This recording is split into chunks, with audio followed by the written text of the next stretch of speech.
क्योंकि सारी आशीषें, तुम शैतान को खुश करो, वो तुम्हें पैसा देगा, तुम्हें बिजनेस दे सकता है।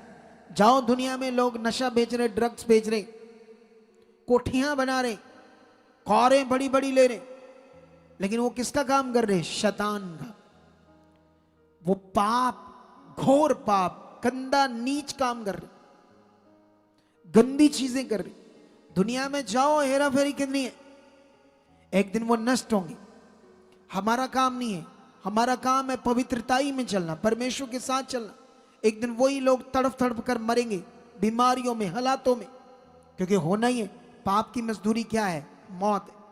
लेकिन तुम्हारे लिए वो अनंत जीवन भी नहीं पाएंगे, तुम अनंत जीवन भी पाओगे और उनसे ज्यादा आशीष पा सकते हो, उनसे ज्यादा आशीष हो सकते हो। ये बाइबल का वचन कभी बदल नहीं सकता, खुदा का कलाम कभी बदल नहीं सकता, लेकिन तुम्हें अपने आप को बढ़ाना होगा। अभी ये फेस्टिवल आया था, वो क्या कहते हैं, दीपावली, कितने मसीह लोग दिख ही नहीं रहे थे, पता नहीं कौन कौन से। हमारे लिए थोड़ी है संसार के फेस्टिवल, हमारे लिए तो परमेश्वर के साथ चलना है हमारा काम। क्योंकि मनुष्यों ने जो बनाया है रीति रिवाज, वो हमारी जिंदगी में स्थान नहीं है। हमारी जिंदगी में स्थान है परमेश्वर का, सबसे पहले उसकी इच्छा।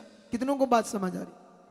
अगर तुम्हें ये समझ नहीं है, अगर तुम मसीह होकर संसार की रीति रिवाजों में पहला स्थान दे रहे हो, संगति छोड़ रहे हो, ये वो कर रहे हो, तो क्या हो तुम? मसीह कहाँ हो?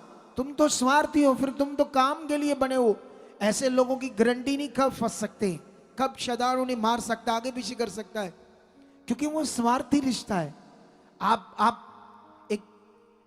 आप एक सिख बंदे हो सकते हो, आप पगड़ी बांधते हो, ठीक है, डोंट वरी, ये आपकी आस्था है। आपको कोई नहीं रोकता कि आप ऐसे बनो ऐसे बनो, क्योंकि बाहरी रूप का मतलब नहीं है, ये मतलब है अंदर के रूप का। सुनो, आप कॉन्ट्रैक्टर हो सकते हो, बिजनेसमैन हो सकते हो, आपकी कोई जॉब हो सकती है, आप पगड़ी बांधे हुए, आप लोगों के सामने, कभी भी किसी विश्वासी से घर वालों का फोन आता है, बोलो ऊंचे जय मसीह की, सबसे सामने बोलो। वो तुमसे क्वेश्चन करें, तू तो सिख है, तू तो हिंदू है, तू जय मसीह करता है, उसको बोलो मैं जीवित खुदा को जान गया हूं। जीवित खुदा कौन है? पापों को क्षमा कौन करता है? मैं एक दिन नहीं जान। अरे गवाही दो उसकी लोगों के सामने, वो पूछे तुमसे, अच्छा ऐसा क्या है, तुम क्या तेरे साथ हुआ, तू जीवित खुदा में हो, तभी रूहें बचेगी। जब तुम पहले स्वार्थी और डरते हो, लोगों से कहते जय मसीह नहीं लेते, नाम नहीं लेते प्रभु का, तो फिर रिश्ता क्या है? कैसे मैं कहूं तुम्हारा नाम जीवन की पोथी में लिखा, जब तुम्हारा, क्योंकि बाइबल में तो लिखा था कि तुम, यीशु मसीह ने कहा था, तुम मेरा इनकार मनुष्यों के सामने करोगे, मैं तुम्हारा पिता के सामने करूंगा। अगर तुम मनुष्यों के सामने मुझे मानोगे कि मैं तुम्हारा प्रभु हूं, और मैं भी तुम्हें पिता के सामने मानूंगा कि तुम मेरे हो। क्या तुम्हारे अंदर वचन है? क्या तुम्हारे अंदर मसीहत को प्रकट करने की, उसका काम करने की, रूहों को बचाने की, परमेश्वर जो जीवित है, आप जानते हो, आप गर्व से दुनिया के सामने बोलोगे आप किसके हो, क्योंकि तुम उसके हो जिसने दुनिया रची। तुम्हें गर्व होना चाहिए।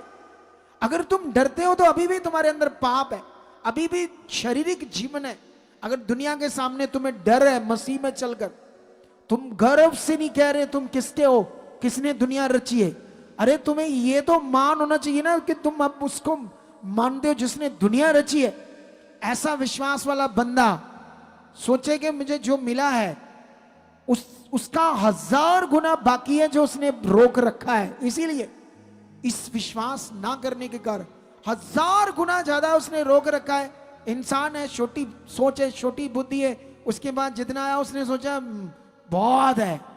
अरे उसने कहा वो चीजें ना तुमने आंख से देखी, ना कानों से सुनी, ना तुम्हारी कभी सोच में आई, मैंने अपने प्यार करने वालों के लिए वो तैयार करके रखी है। वो आशीषें तैयार करके रखी। तो क्या तुम चाहते हो परमेश्वर के बड़े कलाम को, वचनों को समझना? तो इसके लिए हम लूका की पुस्तक में जाएंगे, एक वचन पढ़ेंगे तुम्हारे लिए, ताकि तुम्हें समझ आए यहां पर परमेश्वर का वचन क्या कहता है। उन वचनों को जो सुनते हो लिखकर चार्ट पर अपने घर में लगाओ, ये मुझे पूरा करना, ये वचन मुझे पूरा करना, ये वचनों को पूरा करना है, सुनना नहीं सिर्फ, बाइबल में लिखा है अगर तुम वचनों को सुनते उस पर चलते नहीं तो अपने आप को धोखा देते हो। धोखा नहीं देना, वचन इसलिए खुदा तुम्हें देता है ताकि तुम उसे सुनकर क्या करो, पूरा करो। यहां पर 18:1 में लिखा है, फिर उसने इसके विषय में कि नित्य प्रार्थना करना और हियाव ना छोड़ना चाहिए, उनसे ये दृष्टांत कहा। प्रभु यीशु मसीह ने उस समय के लोगों को कहा नित्य प्रार्थना करना और हियाव ना छोड़ना चाहिए। कॉन्टिन्यू प्रार्थना करना, कॉन्टिन्यू अपना हियाव ना छोड़ना। एक वचन मैं आपको और पढ़ाता हूं कुलसियों की बुक से, ठीक है। उसके बाद मैं अपने मेन पॉइंट पर आता हूं आपके लिए आज, ताकि तुम्हें समझ आए परमेश्वर आपसे क्या बात कर रहा है आज। हालेलुया, हालेलुया, ऊंचा बोले हालेलुया। हालेलुया। 2 में लिखा, जैसे तुमने मसीह यीशु को प्रभु करके ग्रहण कर लिया है वैसे ही उसी में चलते रहो। कॉन्टिन्यू बात हो रही।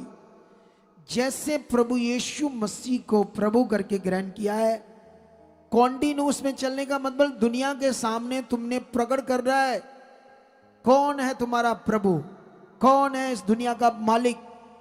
दलेरी से कहो वो परमेश्वर है, जीवित है, मुर्दों में जिंदा हुआ, उसने रची है दुनिया। पापों से क्षमा उससे, वो उद्धार करता है, मोक्ष उससे, पाप से छुटकारा उससे, अनंत जीवन उससे। सीखना पड़ेगा तुम्हें। गवाही दो, इतने शब्दों से गवाही दो, एक दिन तुम्हें वो पूछेगा बता क्या हुआ था तेरे साथ, क्यों तू यीशु में।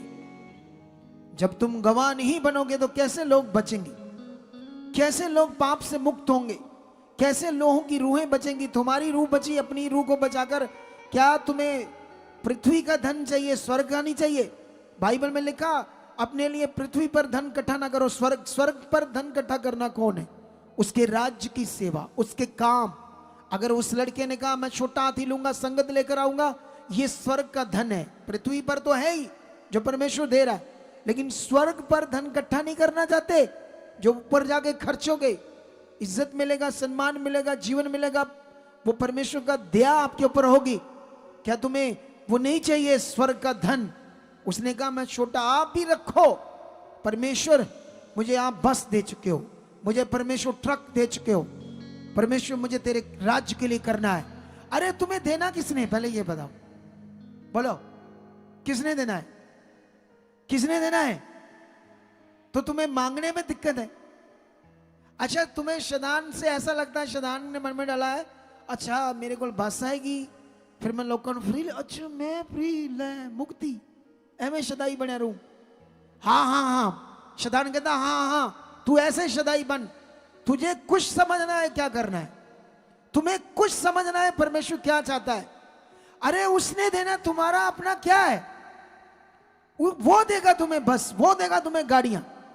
मांगने मांगो उससे, मांगो, कहो।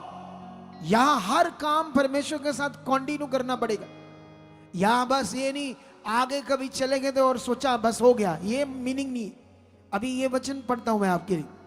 प्रभु यीशु मसीह को जब ग्रहण किया तो बाइबल कहती है उसी में चलते रहो और उसी में जड़ पकड़ते और बढ़ते जाओ, और जैसे तुम सिखाए गए वैसे ही विश्वास में दृढ़ होते जाओ। वचन क्या कह रहा है, जैसे सीख रहे हो वैसे करो, वैसे चलो। कॉन्टिन्यू प्रार्थना, ये मीनिंग है कॉन्टिन्यू। परमेश्वर के साथ जो कुछ हमने करना है, अगर तुमने बोना है तो वो क्या करना है, कॉन्टिन्यू। अपने दशमांश भेंट को बोना कॉन्टिन्यू, अपनी प्रार्थनाओं की भेंट को बोना कॉन्टिन्यू, अपने विश्वास को परमेश्वर के सामने बोना कॉन्टिन्यू, हियाव में खड़े रहना तो कॉन्टिन्यू, बाइबल पढ़ना है कॉन्टिन्यू। फिर देखो रिजल्ट कैसे होंगे। यहां रिजल्ट ना आने का कारण है लोग कॉन्टिन्यू नहीं है परमेश्वर के साथ। कभी प्रेयर कर ली, कभी ना कर ली, कभी मन बना लिया, कभी ना बना लिया, कभी थोड़ा चले, कभी ना चले, कभी बो दिया, कभी कम बो दिया, कभी आगे हो गए, कभी पीछे हो गए। ये अप डाउन है, अप डाउन। वो जो गाड़ियां होती ना, खटारा गाड़ियां, वो चलते चलते पता नहीं कहां रुक जाती थी, फिर धक्का लगाते थे लोग, ठिक ठिक ठिक ठिक, धक्का लगा लोगों को स्टार्ट करके फिर थोड़ी चलती थी। अरे खटारा मत बनो, लग्जरी गाड़ी बनो, लग्जरी। लग्जरी गाड़ियां जब निकलती ना, लोग ऐसे देखते हैं, ऐसे करके देखते लोग, खटारा को नहीं देखता कोई। कितनों को समझ आ रही? परमेश्वर ने तुम्हें लग्जरी जीवन के लिए बुलाया है, वो लग्जरी विश्वास के लिए बुलाया है। उसने तुम्हें अपना गवाह खड़ा होने के लिए बुलाया है। वो तुम्हारी जिंदगी से कुछ बड़ा करना चाहता है, वो तुम्हें अपने गवाह खड़ा करना चाहता है। ये हो इसलिए नहीं रहा क्योंकि जो आपने करना वो आप नहीं कर रहे। प्रॉब्लम बस विश्वासी की ये है, सब कुछ खुदा की ओर से तैयार है, खुदा की ओर से तैयार है। अगर तैयार ना होता तो ये गवाहियां ना होती, तैयार ना होते तो लोगों की कैंसर ना जाती, तैयार ना होता तो वो बंदा बैठा चेयर पर, सौलियां बन गई मल्टीपल ब्रेन में, डॉक्टरों ने बड़े हॉस्पिटल से, वो फौजी था, करोड़ों रुपए लग गए, पता नहीं लाखों कितने, वो ऑपरेट किया, फिर दोबारा बन गई, डॉक्टरों ने कहा सेवा कर लो। अगर परमेश्वर का सब कुछ तैयार नहीं है, आशीष तैयार नहीं है, उसकी सामर्थ्य तैयार नहीं है, उसका वचन निष्फल है, अगर निष्फल है, उसके वचन में वो फल नहीं है, उसके वचन में वो सामर्थ्य नहीं, तो वो आज मुर्दा होता, आज वो जिंदा ना होता। हाँ, अगर वो खटारा जैसे दिमाग होता, खटारा जैसे विश्वास होता, तो फिर भी यीशु में आकर खत्म हो जाता। जितने लोग अपनी आशीष को नहीं पा रहे, खटारा विश्वास, खटारा मन, खटारा सोच, खटारा चलने वाला दिल। पहला स्थान जिसने तुम्हें शरीर दिया, जिसने तुम्हें सांस दी, उसका तुम्हारी जिंदगी में होना चाहिए। अगर ये होगा तो फिर तुम सोचना वो खुदा कितना बड़ा है। Hallelujah, hallelujah. फिर तुम सोचना। मैं अगर तुम्हें गलातियों से एक वचन पढ़ाऊं आज, गलातियों से, जल्दी जल्दी, टाइम कम है, मैं लंबा वचन नहीं करना चाहता आज, क्योंकि मुझे कई चीजें आपको समझानी है, और बस मैं चंद मिनटों के अंदर इसे समाप्त करना चाहता हूं। हाँ, यहां पर गलातियों की पुस्तक चैप्टर 3 का 10 से कंटिन्यू पढ़ते हैं 14 तक, क्या लिखा है, ठीक है? इसलिए जितने लोग व्यवस्था के कामों पर भरोसा रखते हैं वे सब शाप के अधीन हैं, क्योंकि लिखा है, जो कि व्यवस्था की पुस्तक में लिखी हुई सब बातों के करने में स्थिर नहीं रहता है वह शापित है। पर यह बात प्रकट है कि व्यवस्था के द्वारा परमेश्वर के यहां कोई धर्मी नहीं ठहरता, क्योंकि धर्मी जन विश्वास से जीवित रहेगा, पर व्यवस्था का विश्वास से कोई संबंध नहीं, क्योंकि जो उनको मानेगा वह उनके कारण जीवित रहेगा। मसीह ने जो हमारे लिए शापित बना, हमें मोल लेकर व्यवस्था के शाप से छुड़ाया, क्योंकि लिखा है, जो कोई काठ पर लटकाया जाता है वह शापित है। इस वचन को सीखो, कितना बड़ा वचन है। यीशु हमारे लिए शापित क्यों बना? बाइबल में लिखा है, वो हमारे लिए कंगाल बना ताकि हम धनी हो जाएं। वचनों को सीखो। आप जानते हो, मैं जब यीशु मसीह में आया तो मैंने अपनी पत्नी को अपने भाई के जहां छोड़ा था, और मैं दूसरी जगह पर अपना ठेका पकड़ा था, काम पकड़ा था, मैं छोटा मोटा कॉन्ट्रैक्टर था। तब मैं यीशु में आया था। मेरी गवाही सुनी आपने, शॉर्ट में बता रहा हूं।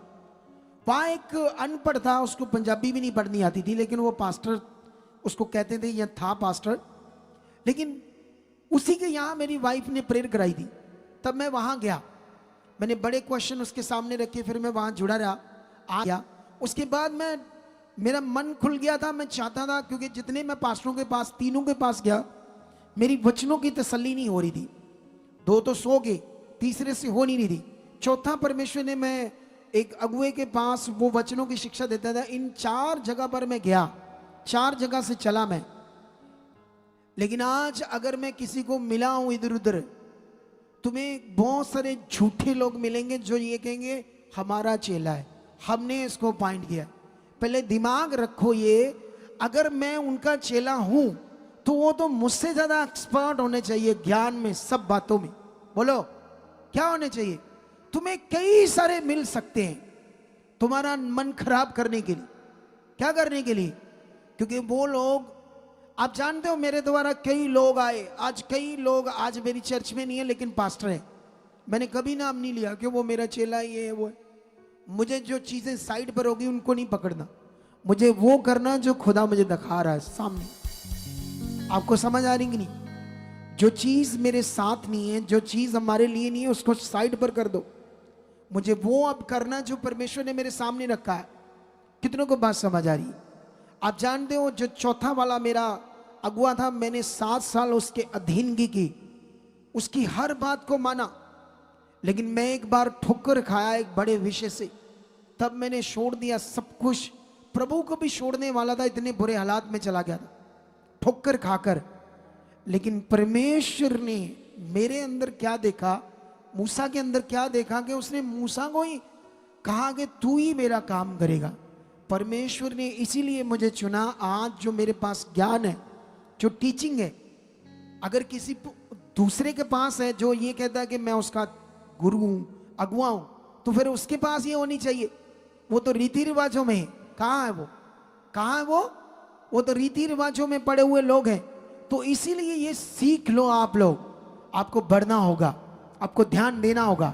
बाइबल ये कहती यीशु तुम्हारे लिए शापित बना, तुम्हें अशिष्ट करने के लिए। शैतान तुम्हें गुमराह करना चाहता है, तुम्हारे फेथ से, तुम्हारे विश्वास से वो तुम्हें खटारा रखना चाहता है, खटारा सोच, खटारा मन। मैं तुम्हें बताना चाहता हूं तुम्हारी आशीष तब है जब एक अगुआ तुम्हें राइट परमेश्वर के साथ कर रहा है। क्या ऐसा है कि तुम राइट हो ही नहीं तो दूसरा अगुआ कोई वो परमेश्वर है कि तुम्हें सब कुछ दे देगा? बोलो, अरे वो कहां से दे देगा? परमेश्वर देता है। कौन देता है? अगुए की मेहनत से परमेश्वर से इस्तेमाल करता है, वो राइट तुम्हें करता है परमेश्वर के साथ, तब तुम्हारी आशीष है। अगर मैं आत्मा से भरा हुआ नहीं हूं तो तुम्हें ये बातें क्यों बता रहा हूं? अगर मैं आत्मा से चलने वाला नहीं तो तुम्हें आगे लेकर जा सकता हूं? ये तो ट्रेलर है। ये 25 जो हमारी मिनिस्ट्री का होगा, ये 2025 तुम्हारी खुली आंखों के सामने तुम देखोगे ये मिनिस्ट्री क्या है। 2025 इस साल तो वो भविष्यवाणी 31 को बताऊंगा जो मैंने कहा था, लेकिन 25 क्या करने वाला खुदा, ये बात याद रख लो। तो इसीलिए यीशु मसीह हमारे लिए शापित बना। सोचो, अगर वो तुम्हें शाप से छुड़ाने के लिए खुद शापित बना, वो तुम्हारे लिए कंगाल बना के तुम्हें धनी करे। बाइबल कहती है एक बार एक राजा ने, उसका नाम बलाक था, उस समय के जमाने में एक नबी था, एक भविष्यवक्ता था, उसका नाम था बलाम। उस राजा के सामने परमेश्वर के लोग बढ़ रहे थे। उसे डर आया कि इन्होंने 2 राजों को हराया है, मेरे राज्य को भी ना जीत ले। उस नबी को उसने कहा कि तुम एक काम कर, मैं तुम्हें इतना पैसा दूंगा, धन दूंगा, दौलत दूंगा, सोना दूंगा, चांदी दूंगा, सब चीजें दूंगा, बड़ा पद दूंगा। इस लोगों को, परमेश्वर के लोगों को तू अपने मुंह से क्या दे? शराब दे, शराब।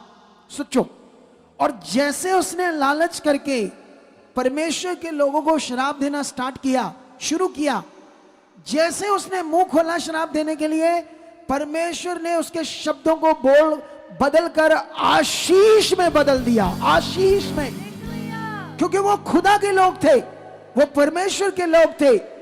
परमेश्वर तुम्हारी ओर बढ़ने वाली हर उस विरोधी की चाल को, उस शैतान के अटैक को, जलते हुए तीरों को, वो शराब को तुम्हारे लिए तोड़कर उसको आशीष में बदल देगा। क्या तुम आशीष के वारिस जब ठहराए गए हो? बाइबल ये कहती है तुम आशीष के वारिस हो, आशीष के वारिस हो। मैंने तुम्हें पहले से बता दिया, अगर हमारे लिए जो कुछ खुदावंद ने रखा है वो हमें इसलिए नहीं मिल रहा, उसका एक बड़ा कारण है। उसका एक बड़ा कारण है कि हम खुद अपनी आशीष को रोक रहे। आप जानते हो, यहां पर जब गवाहियां चल रही थी तो जो बच्चे हैं ये अभी और सीखेंगे, इनको और समझना पड़ेगा। आप जानते हैं ना, कई लोगों ने सीखा अपने मुंह से कैसे परमेश्वर के वचन को बोलना है। इस मिनिस्ट्री से, अब खुदा के दास से परमेश्वर के वचन को कैसे मुंह से बोलना है, जिसको बोल रहे हैं पॉजिटिव अंगीकार। ये बच्चे हैं, ये ऐसे कहते रहेंगे ना पॉजिटिव अंगीकार, तो लोगों को सीखने में मिलेगा नहीं, सिंपल हो जाएगा। ये संसार में भी दुनिया कहती पॉजिटिव अंगीकार, वचन को अंगीकार, परमेश्वर के वचन को अपने मुंह से बोलना। वो है, वो मेरे साथ है। उसने कहा डरो मत, मैं तेरे साथ। ये परमेश्वर के दास से उन्होंने सीखा कि कैसे अपने मुंह से परमेश्वर के वचन को बोलना है, सीखा। वो है, जब तुम्हें इन वचनों को और ज्यादा अपने मुंह से बोलना आ जाएगा, तुम ऊपर ऊपर ऊपर ऊपर जाओगे। तुम बड़े से बड़े हालातों को क्या करोगे? खत्म करोगे। कितनों को बात समझ आ रही?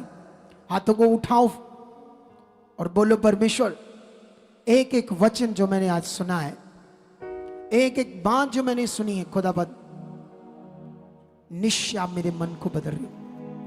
निश्चय आप मुझे छू चुके आत्मा को दो।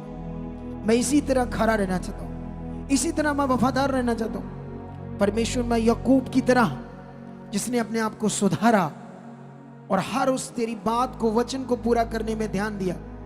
परमेश्वर, मूसा का इतना नम्र मन है, इतना अच्छा मन कि वो मुंह से बोलने में चाहे थथला था, हकला था, बद्दा था, लेकिन हारून एक्सपर्ट होकर भी उतना अशिष्ट नहीं बना जितना मूसा बना।